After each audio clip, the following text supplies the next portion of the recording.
Another challenge that we're facing is just discoverability. Especially if you're doing audio and video. If you're a blogger, you're lucky because Google searches you very well. And it's very easy to find your content. It doesn't do such a good job with audio and video. It can find the name of the show. And I'm searching for solutions to this. One of the things we think about maybe is doing better show notes. I know a lot of you, if you do a podcast, do show notes. That helps with discoverability. You know what I really want, and we're working on this, we're trying to find a technology to do it, and I've talked to some people, is a way that somebody can tweet a moment in a live show. I think we're going to lick this in the next few months. I feel like we're close to it. So that they're watching on the web, or it'd be great if it worked on Roku or smart television too, and they press a button and say, oh my God, you won't believe what just happened. They tweet that, and somebody clicking the link doesn't go to the stream right now, but goes to the stream at that moment. That's the kind of reshareability that you have if you're a blogger, that you have with text, but we need with audio and video.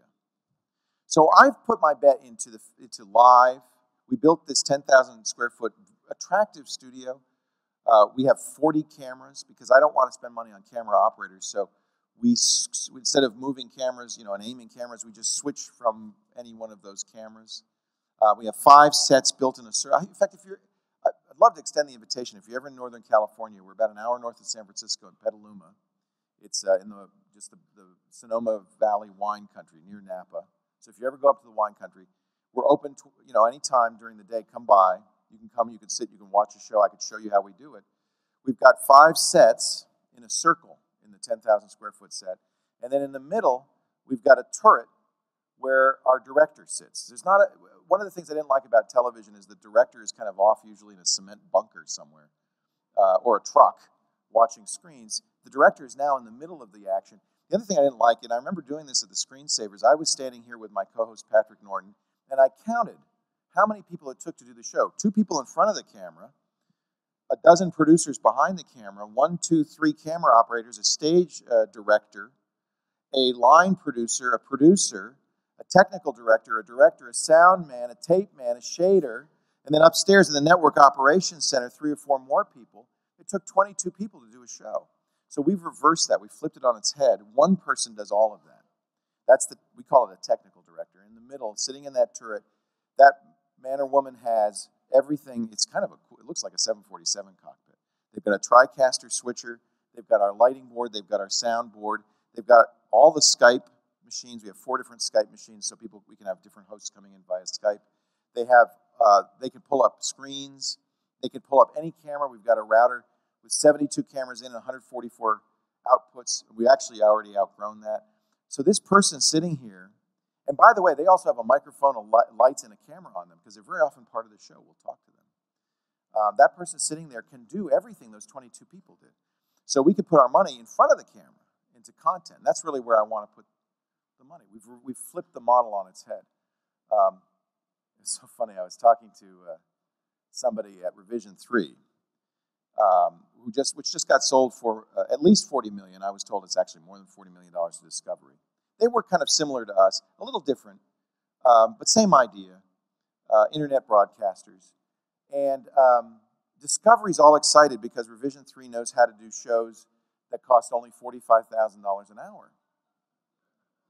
Discovery costs 10 times that, typically. And in fact, if you're doing, Mad Men, it's $1 million an hour, right? And I had to laugh because we spend, I think it's, Lisa, my CEO is here. Was it $400 an hour? Something like that. It's very cheap. But I knew that we had to do that. That was one of the missions because I couldn't do it. I learned from Tech TV that if you need to make $50 million a year, you can't do it. You're going to have to grow the audience so big that you're just broadcasting mush. What I think you and I are doing is artisanal media. There's this growth in artisanal beers and cheeses and stuff. Big Stream Media is Budweiser. Big Stream Media is Velveeta, Kraft Velveeta. They have to be able to crank it out in massive factories to reach a mass audience for their business model to work. We're not doing that. We're handcrafted media. We're making shows for an audience we know very well, an audience that's discerning, that's smart, that's small. So we have to do it in a way that we can make it cheaply enough that we can make money doing it. And more importantly, we have to make it so that it super serves that audience. In a way, I'm coming back to podcast your passion. If it's your passion, you know that audience, you're one of them. We have to make our shows for people who are one of us. And we have to super serve them. My motto with TWiT, businesses tend to say we want to get bigger. And yes, we have some growth. But really, my motto is not bigger. It's better, not bigger. I want to get better. I think if we get better at serving the audience, better at doing what we do best, everything else follows from that. We start with the audience. It all comes back to community. It all comes back to that. And if we can serve the community, everything else will take care of itself. And so that's what I would urge you to do. Each and every one of you who does a show or does a blog is a startup. You're all entrepreneurs, whether you want to make money or not. And by the way, you'll be a lot happier if you don't want to make money.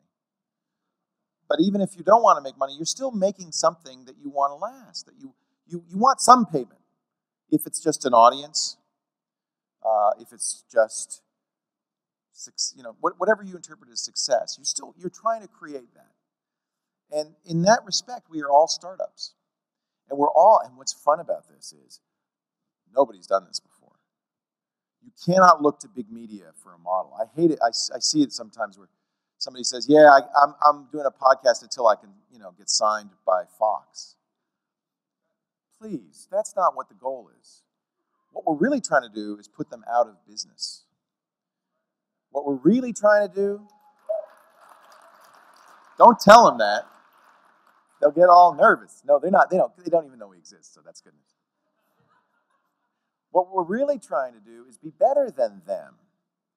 The goal is not to become mainstream media. The goal is to become, how can we describe it? Somebody who's creating something perfect for an audience that you know, that you love. And if you're doing that, you will be so happy. And at least a few of us are an example. You can actually make money doing this and make it work.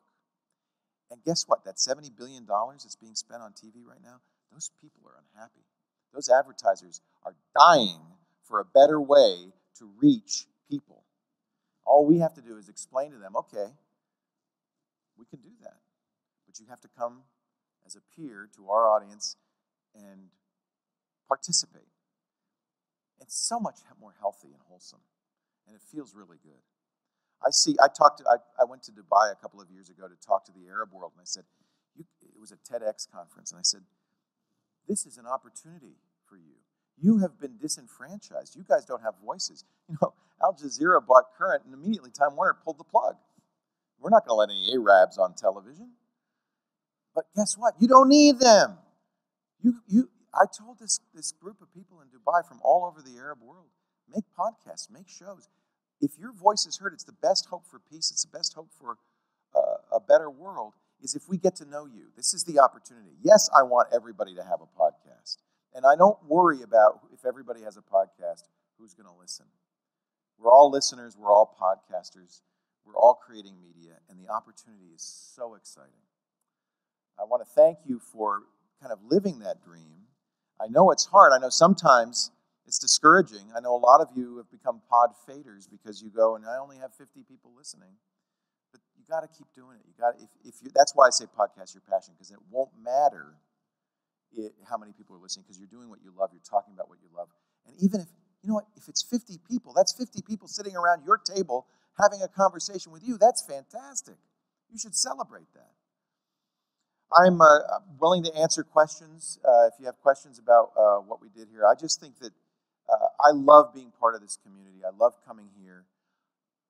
I want you not to get rid of big media. I want you to get rid of me. I want you to become the next TWiT. I want you to start the next show that's going to transform the world.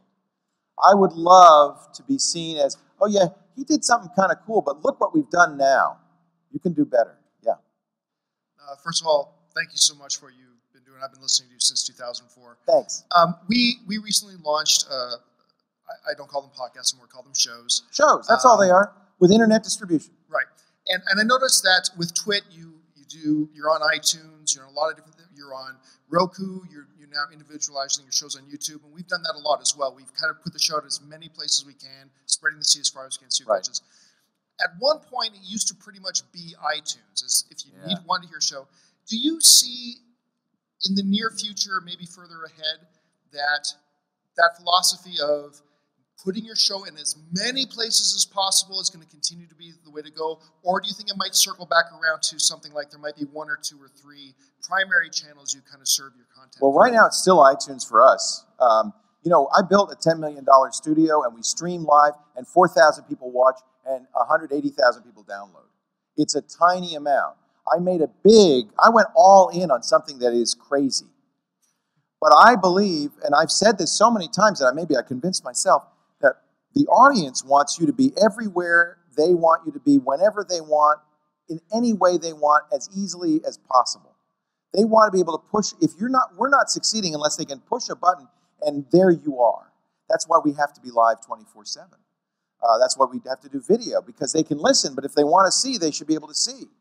No, I don't think there's a right answer. I think that it's completely possible that some niche podcast, you should deliver your audience the way the audience wants it. Ultimately, you're serving the audience. The only question really is, how can I serve my audience better? For us, and I think for many podcasts, it's to be as many places as possible. We want to be on every television. I won't be happy until you can go to your Roku and see TWiT next to Netflix and Amazon. Actually, you can, because we have an app, but that's how it should be, right? Thank you. Good question. Hi, I'm Charles McFall. Hi, Charles. I've been doing new media live for about 4 or 5 years now. Live's crazy, isn't it? It's fun. But it's fun. It's fun.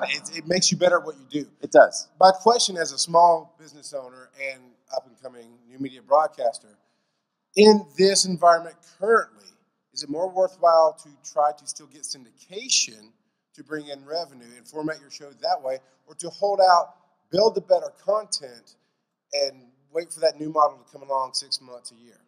Depends on what your runway is. If you can afford to, I would wait. We've done a couple of deals where we started talking to big media companies about that kind of thing.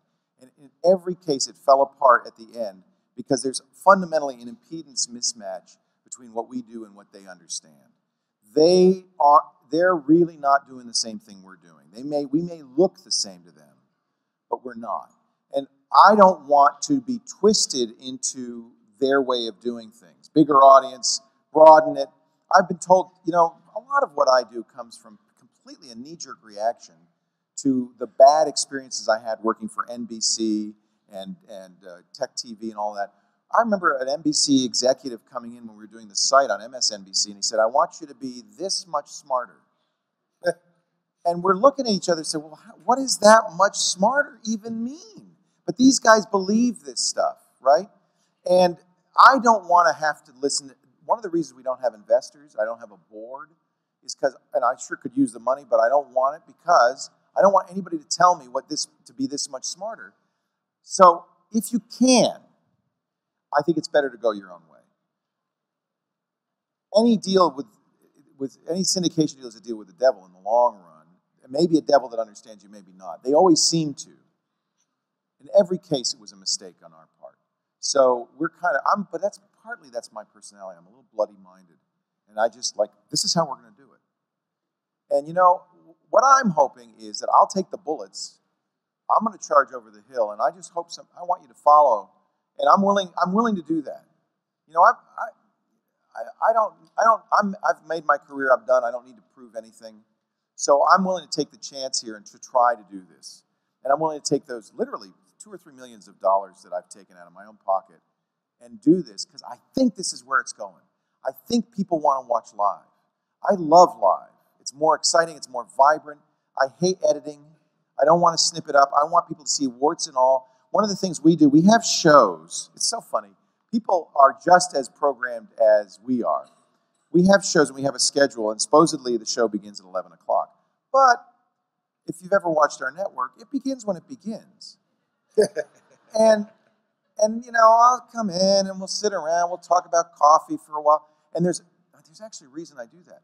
I don't want people to get in that old media idea of, I'm going to tune in at 11, watch the show till 12:30, and then do something else. I want them to watch all the time. And so some of the best stuff we do is not on a show, and that's intentional. Because I want people to get used to the idea of, you know what, there's always something interesting going on. We program stuff that, and we don't tell people ahead of time. We had sumo wrestling, and we didn't tell people ahead of time. It just happened. And I want there to be some surprises. On Wednesday, my CEO and I lost a bet. So she dressed in a cat suit, and I dressed as a woman. And it just happened. We didn't tell people ahead of time. I want there to be this feeling of serendipity and like, I don't know what's going to happen, but you know what? Every time I turn on, there's something interesting there. If we were syndicated, we'd have to make 92-minute shows, and we'd have to start them on time. And maybe that's just me. If you have the runway, I would say be free. Thank you. Thank you. Hello. Okay, I produce for a live radio show / podcast, and we also started, we have a live streaming channel, a YouTube channel, and we found that while we have all these things running, we have very different audiences for each one, but they're all absorbing the same content. Right. Like, for example, it's a political show, so on YouTube, like if a politician does something funny or stupid, and we cover it, and we put a little bit of comedy in there, the younger audience on YouTube, they eat that stuff up. But then we'll have a 40-minute discussion with, Matt Taibbi of Rolling Stone on, the financial crisis, and we'll get thousands and thousands and thousands of podcast downloads and live listeners. But on YouTube, for example, maybe 1,000 views. Right. Like, how do you deal with? I'm not sure. Maybe you find the same thing with the different distribution models, that you have completely different audience for each. Like, how do you deal with that? Do you create specific content for each, or? No. I guess my idea is we're on YouTube because somebody might want to watch it on YouTube. I think it's risky to program. Programmers often do this. It's kind of like chasing your own tail. Well, what do they want? What do they want? Well, we'll chase it, we'll chase it, we'll chase it. And you never get to what they want. You have to have a vision. You have to say, this is what we are, this is what we do, and we're going to do it. And our goal is to put it out in every place possible, and if people like it, they like it. And if we get 5 views on YouTube, so be it. And that's what I would suggest to you. Be true to your vision, your core, what you're doing. It's really one thing that's important, and I think this is where Revision 3 went wrong a little bit. That's why they only sold for $40 million, is that you can dilute yourself. We're really careful with TWiT. We tried this a little bit. We did TWiT Fit. We did a food show. What we realized is it's best to really be clear about what you're going to get when you watch our network. You're going to get tech news, help, and how-to, and that's what we do. And we do it in a certain way. And I don't want to chase the audience. I just want to put it out there, put it everywhere the audience wants it. You kind of know what you want to do with your show, right? Do that. Don't worry about what happens in different platforms. Do what you know is right. You have to. If you try to chase an audience, you'll never get there. It's like Alice in Wonderland. Good luck. What's the name of the show? It's The Majority Report. And it's everywhere. Yeah, it's hosted by Sam Cedar. He used to be on Air America Radio. Right. I think a lot of people like that, progressives who have been disenfranchised in mainstream talk radio, say, well, I guess I'll go to the internet for whatever it takes. Yeah, good luck. Thank you very much, Leo. This has been fantastic information. I'm Daniel J. Lewis from Noodle.mx Network, and I want to ask you a question that will have 2 answers. Looking back, everything you just shared with us, with what you've done with TWiT, what do you wish you had done differently, looking back at how you grew TWiT? And also looking at the industry as a whole, what do you wish the industry, new media, did differently growing up? I wish I were better at market. I don't know if I would do anything differently because I am what I am. I wish I were better at some things. I wish I were better at blogging and writing. I think one thing that we haven't solved is this discoverability thing that I mentioned. And I think that it would have been nice if we'd had a concomitant written site that went along with the video and audio, because then you could find stuff. But nice is one thing. Doing it is another thing. It's a lot of work and a lot of expense. We've talked about it. We have a lot of ideas of what we want to do. I don't have many regrets. TWiT's been an interesting experience. Every time, it's kind of spooky. Things came along as needed, and things happened as needed. I almost felt like I wasn't really driving the train. I think part of that is because I've spent my entire career building up to this. It's like I did 30 years of radio, I did technology report, I did all these different things that kind of coalesced into this one thing. And so it's kind of just happened. It hasn't been very well thought out, and yet it seems to have flowed in a very nice way. So there's a certain amount, I feel like there's a certain amount of serendipity and a certain amount of synchronicity and magic that's just happens when you're doing the right thing. And you know if it's the right thing, so just do that, and everything. And the universe will align to support you doing what's right. And if the universe is not aligning and it's a struggle, then you're probably not, you want to ride the horse in the direction it's going. You're probably not going in the right direction. So that's kind of a little bit of a Zen answer, but that's kind of how I feel. That's the best explanation of what the experience has been for us. And then what about as the industry as a whole?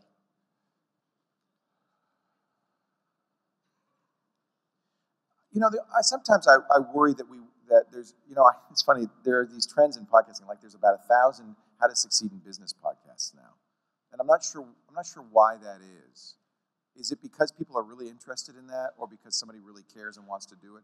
I would hope that everybody is doing something that they really love and want to do and not chasing the money. That would be a mistake.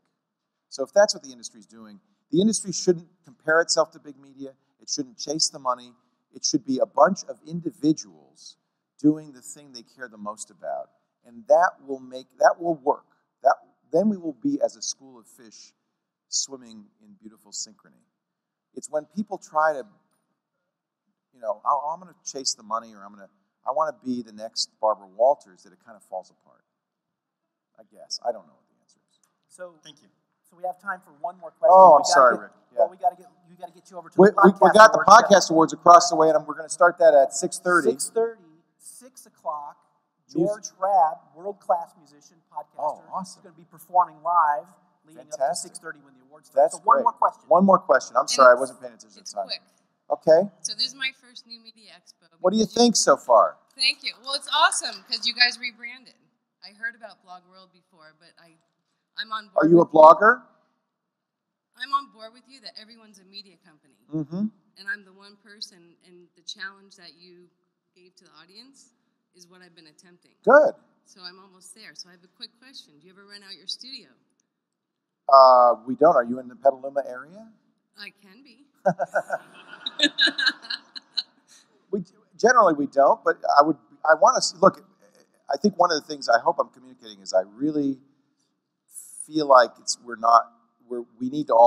at the early stages where we need to all pull together, and we need to help each other. And all I ever really try to do is tell you what my experience has been, so that you can understand it and maybe help you do what you want to do. But so I certainly want to support you. Renting out the studio, we're almost always doing something. As an experiment. Yeah. What is your idea? Well, I do branding, because the whole thing with social media is you have to know who you are before you convince others.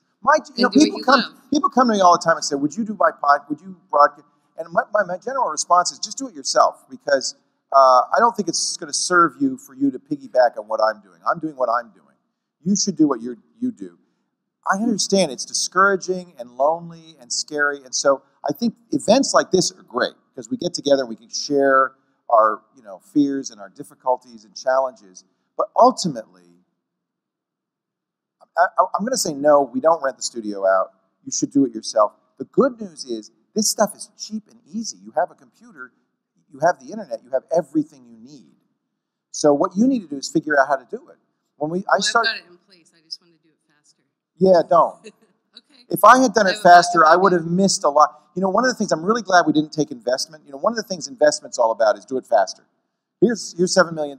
That's what happened with Revision 3. Here's $7 million. Now you could build a studio. And they did a lot of stuff that I would not have done. I had to do everything I did because I had the money in my pocket that we could spend to do it. I didn't take investment. And we grew it organically at the right pace because of that. So I would say don't. I would say do it, you can only do what is justified by doing it that way. You can't get ahead of yourself. Okay. And I think it worked for us. We didn't get ahead of ourselves. I started with a little cue ball camera on top of, and that's why I'm Ustream channel 1525, because I put the cue ball camera on there and I found Ustream and I pushed a button. And really, that's what you should do. You know what? It only took 7 years. You could do it. 7 years is nothing. You're young. Well, that's my plan B, so now I know Plan which B, direction to yeah. go. Thank you. Yeah, you're welcome. Everybody, give Leo a big Thank you. applause. Thank you. Great job. Good luck to you all. Thank you. I want to thank Lisa, too, who coordinated your schedule, and everybody at TWiT. You did a great job. One thing that I did that was really smart is I realized I knew shit about business. And so I hired somebody who knew something about business. And it's Lisa Kensel, who's the CEO. And what it lets me do, and I encourage you to do this, do what you're good at, and then find somebody to do the stuff you're not good at and have them do that. It really works better. So I can devote, what my goal was, I want to be able to sit down, do a show, and walk away. Have somebody else do all the other stuff that I don't like, because I'm good at doing shows. That way I can do more shows and be of more value to the company. So the best thing you can do is realize what you're not good at, and the minute you can hand that off, you won't be able to right away, but the minute you can hand that off, the best. And I'm really grateful, because if it weren't for Lisa, we wouldn't be making $7 million next year, right? 7 million, So right? if you want to make $7 million, talk to Lisa. Thank you. You Lisa. can't have her. Fantastic. Thank you. Lisa. Bye. We'll see you all across the hall at 6 o'clock when the festivities start. Thank you all.